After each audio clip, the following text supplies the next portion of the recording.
ሶስተኛው ሳምንት ምኩራብ ይባላል።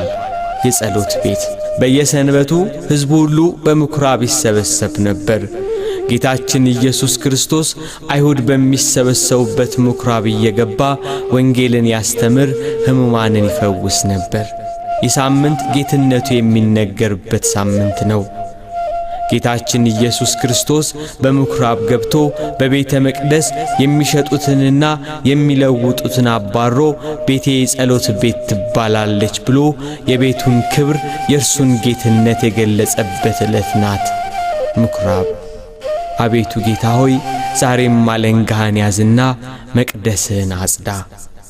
የበግ ለምድ የለበሱ ተኩላዎች በክርስትና ስም በመቅደስህ ሻጭና ለዋጭ ሆነዋልና አለንጋህን ይዘህ መቅደስህን አጽዳ።